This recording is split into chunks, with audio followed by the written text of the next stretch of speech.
Alright guys, time to fill the Statue of Liberty with positively charged slime and save the world from Vigo. Hey, do you mind? I'm trying to have the climax of my movie here. Us too, bub. If you needed to make the Statue of Liberty move, I could help you do that. Has anyone seen Nuclear Man? Hey, what are y'all doing around my girl? Nope, not worth it. Welcome to 5 points of articulation. The 5 points I articulate are packaging, presentation, posability, playability, and price. I'm Jason, and in the spirit of the holiday season, we're gonna have some very special Christmas-themed reviews.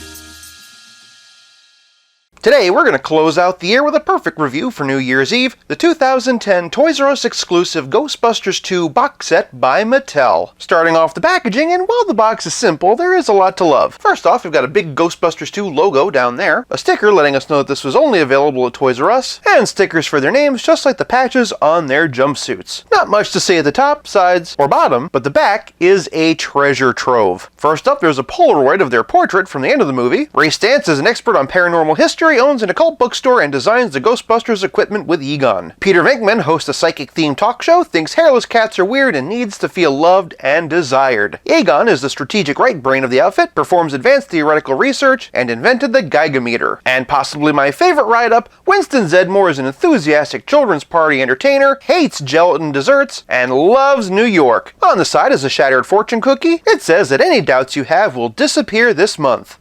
In bed. Considering how old this movie is, they did not have to go this hard for this box. But they did, and I love it. For packaging, I'm giving the Ghostbusters 2 box set 1 whole point. Moving on to presentation, and the Ghostbusters stand at 6 inches on the dot. Similar to the Hasbro Plasma series, they all pretty much share the exact same body. The only difference? Venkman. While Ray, Winston, and Egon's boots are tucked in, Venkman correctly is flapping in the breeze. The only other difference are the heads, which are realized to various degrees of success. Starting off with Venkman, and I honestly think this is pretty good. Even Egon isn't terrible. The profile's about right. The main issue are the glasses. But then you get to Ray and ugh. Not only does this not look anything like Dan Aykroyd, it doesn't even fit the body. Look at his head compared to his hands. This is like half of this. And then you get to Winston and he might be the one that they did dirtiest of all. Can you see it? Maybe from this angle? Instead of giving him a unique head sculpt for Ghostbusters 2, they simply used the same head sculpt from the first one and didn't paint the mustache on. That means that the sculpt for the mustache is there, but they have him cast in a flesh tone. Pretty much Henry Cavill in Justice League. Moving down to the body though, and they are mostly pretty good. The Ghostbusters 2 logo is nicely tempoed on all the sleeves, as are their names. The jumpsuits themselves are pretty well sculpted. All the lines and wrinkles you expect to be there are there, as are all the doohickeys on the belt. The main problem are the proportions. The body itself seems just ever too skinny, the hands are too big, the torso is just a bit too long compared to the legs, the upper arm's too short compared to the lower arm, and the proton pack, while nicely detailed and painted, is just a smidge too small. For presentation, I'm giving the Ghostbusters 2 box set half a point. Moving on to posability, and the Ghostbusters have a ball joint at the base of the neck, allows them to do this. Swivel hinge shoulders raises above 90 degrees. Moving on down the arm, they have single jointed swivel hinge elbows, which are one of my bigger complaints. In an effort to conceal the articulation, they have the swivel hinge underneath the elbow pad. That wouldn't be a problem except for the fact that it's at an angle. Because of that, it's impossible to straighten the arm. Now, if you wanted to, you could twist it around and do it that way, but that just makes it look like their arms are broken. As is, they're stuck perpetually flexed. That being said, they have swivel hinge wrists, which is more than I was expecting. Speaking of swivel, they have swivel in the waist, and legs that kick forward and hinge out. Moving down the leg, they have thigh cut, single jointed knee. Egon, Ray, and Winston have boot cut, but all of them have hinge and pivot. For posability, I'm giving the Ghostbusters 2 box set 1 whole point. Moving on to playability, and the Ghostbusters have their proton packs, which are actually not removable. Kind of a bummer. That said, they can hold their neutrona wands like so, or you can plug them onto the back of the pack. And again, the detail and paintwork on this is pretty nice. They also come with a ghost trap, which I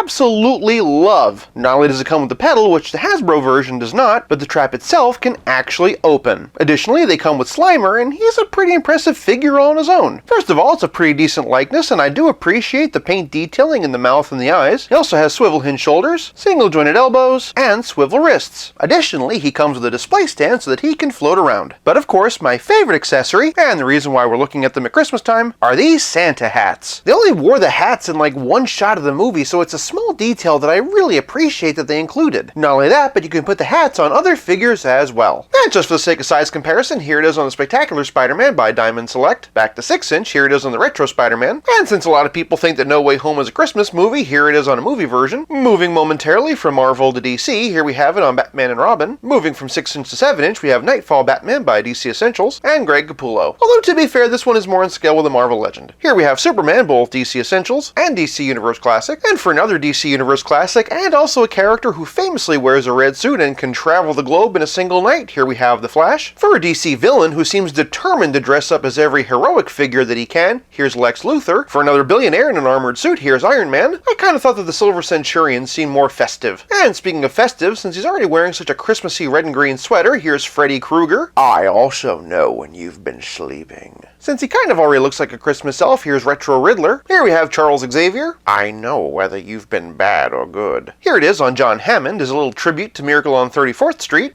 And here it is on Dr. Octopus. I will be the superior Santa Claus. But for the most important comparison, here they are with the Plasma series by Hasbro. If Hasbro ever makes Ghostbusters 2, or you want to make yourself a set of customs, these hats are a perfect fit. Just be warned that Egon's hair does pose a small amount of challenge. But playability is more than just Slimer and Santa hats, it's also about how well your figure plays with others. Do, Ray, Egon.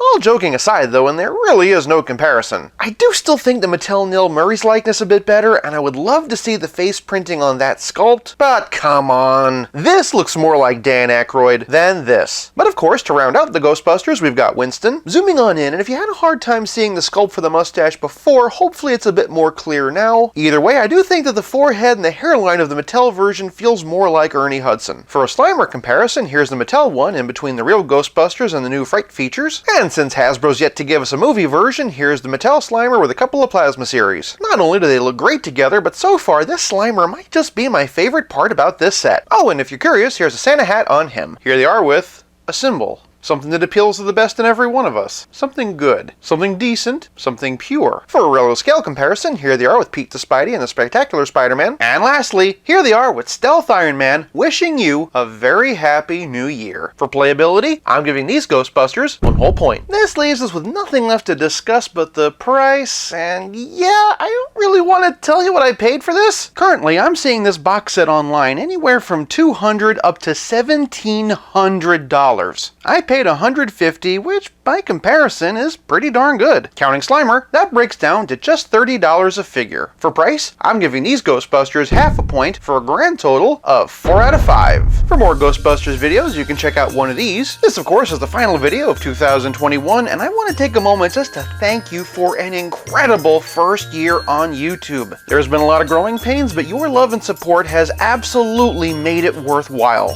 I'll be back again next year, but until then, play nice and have fun.